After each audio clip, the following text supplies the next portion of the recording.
YouTube family કેમ છો મિત્રો? મજામાં જઈશો. તો આજે આપણે જવાનું છે મુંગલપુર ચાલીને માનતા છે એટલે. તો આપણે હવે ઘરેથી નીકળવી મુંગલપુર બાજુ આવીને. અક્ષયભાઈ આગળથી આવે છે આવીને. બે ભાઈ જવી મુંગલપુર. મિત્રો પેટ્રોલ પંપે થી આપણને અક્ષયભાઈ ભેગા થઈ ગયા. હા બે હાયલા જેવી મુંગલપુર બાજુ વલેરા રોડ જેટલે પગવા આવ્યા છીએ. તમે કન્ટિન્યુ બન્યા રહેજો વ્લોગમાં. મિત્રો હું અક્ષયભાઈ હાલતા ખેતીવાડી ફાર્મ પાસે પહોંચી ગયા છીએ. ધજા છે ને હાથમાં અને પાણીની બોટલ છે હજી તો એટલે પહોંચી ગયા છીએ મિત્રો.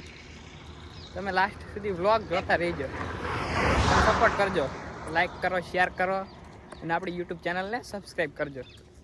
બાકી તો હું મિત્રો આગળ દેખાડતા રહીશું તમને જેટલે પહોંચવી એટલે.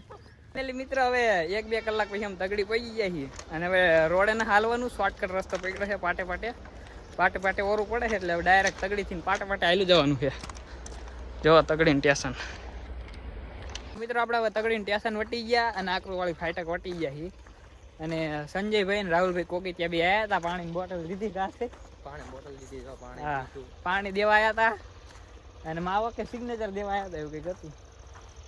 અને પછી પાછા અમે હું અક્ષયભાઈ અહીંયા હાલતા થયા છીએ. હવે તમને ભીમનાથ જઈને દેખાડવી કે ભીમનાથના સ્ટેશનમાં પહોંચી જાય. ત્યાં લગીને ઘડીક હાલી નાખવું છે કેમ કે અંધારું થવા આવ્યું છે. હવે થોડુંક હાલી નાખ્યું પછી પાછા મળવી મિત્રો. ફાઇનલી મિત્રો 1-2 કલાક હાલ્યા અને પછી હવે આપણે પહોંચી ગયા છીએ ભીમનાથ. અને હવે થોડા ઘણા થાક્યા હોય એવું લાગે છે. કાંસે થાકી ગયા છીએ પણ તોય હવે મેલડી મારા ભાઈ. તો મિત્રો અમે આગળ હવે ભીમનાથની આગળ ફાટક છે, અહીંયા કણ દાળ બાટી ખાવા ઊભા રહેવાના છીએ.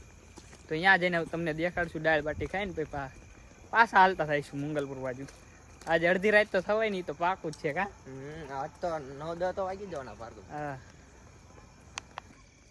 પછી મિત્રો અમે ભીમનાથનું સ્ટેશન વટીને થોડાક આગળ હાલ્યા પછી આપણે શાહપુર વાળા રસ્તા આવી ગયા. અહીંયા હું અક્ષયભાઈ હાલા જેવી દાળ બાટી ખાવા જવાનું કેન્સલ રાખ્યું અને સંજયભાઈ દાળ બાટી પાર્સલ કરાવીને આવે છે અને હું મુંગલપુર જઈને ખાઈશું. કા અક્ષયભાઈ?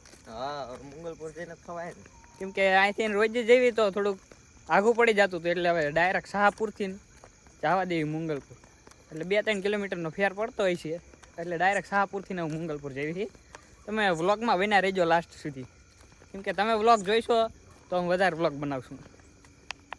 પછી મિત્રો હવે શાહપુર પગવા આવ્યા છીએ. 1 કિલોમીટર જેવું રહ્યું છે. હું અક્ષયભાઈ હાલા જેવી અને સંજયભાઈ આપણા આગળ વાંડા લઈને જાય છે. જો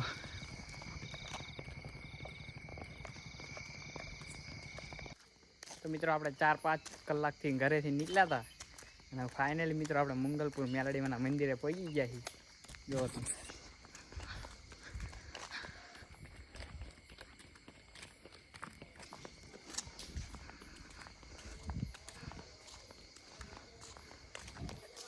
શું કે અક્ષયભાઈ પહોંચી ગયા ને મુંગલપુર પહોંચી ગયા. હવે તો હાવ થાકી ગયા છે. હા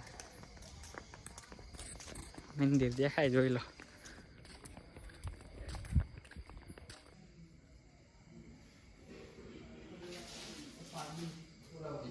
તો ફાઇનલી મિત્રો મુંગલપુર પહોંચી ગયા. મેલડીમાના દર્શન કર્યા, શ્રીફળ વધીને નાખ્યું. પછી તો હું મિત્રો સંજયભાઈ દાળ બાટી લઈને આવ્યા હતા. પછી મેં અક્ષય અને સંજયભાઈ બેન દાળ બાટી ખાઈ લીધી. ફાઇનલી મિત્રો અહીંયા આપણા બ્લોગને એન્ડ આપી. જો અમારો વિડીયો ગમ્યો હોય તો લાઈક કરો, શેર કરો અને આપણી યુટ્યુબ ચેનલને સબસ્ક્રાઈબ કરો.